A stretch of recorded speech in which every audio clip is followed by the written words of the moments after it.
కొన్నిసార్లు ఒక ఇన్నింగ్స్ కంటే సెంచరీనే గొప్పగా ఉంటుంది. మరికొన్నిసార్లు అది ప్లేయర్ కెరీర్ మొత్తాన్ని మార్చేస్తుంది.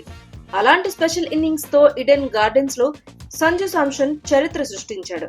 వెస్టిండీస్ పై జరిగిన మ్యాచ్ లో సంజు అద్భుతంగా బ్యాటింగ్ చేశాడు. కేవలం 50 బంతుల్లోనే అవుట్ కాకుండా 97 పరుగులు చేశాడు. అతని ఇన్నింగ్స్ లో 12 ఫోర్లు, 4 సిక్సర్లు ఉన్నాయి. టీ20 వరల్డ్ కప్ హిస్టరీలో ఇది ఒక భారత బ్యాటర్ చేసిన రెండో అత్యధిక వ్యక్తిగత స్కోర్ గా నిలిచింది. ఈ రికార్డుతో సంజు రోహిత్ శర్మ చేసిన 92 పరుగుల ఇన్నింగ్స్ ను కూడా దాటేశాడు. ఇక దీనికంటే ముందు స్థానంలో మాత్రం 2010లో దక్షిణాఫ్రికాపై సురేష్ రైనా చేసిన సెంచరీ ఉంది. చేస్ చేస్తున్న సమయంలో భారత బ్యాటర్ చేసిన అత్యధిక స్కోర్ కూడా ఇదే. 2016లో ఆస్ట్రేలియాపై విరాట్ కోహ్లీ చేసిన 82 పరుగుల ఇన్నింగ్స్ ను సంజు అధిగమించాడు. ఈ అద్భుత ఇన్నింగ్స్ తో టీ20 వరల్డ్ కప్ చరిత్రలో సంజు శాంసన్ పేరు ప్రత్యేకంగా నిలిచింది.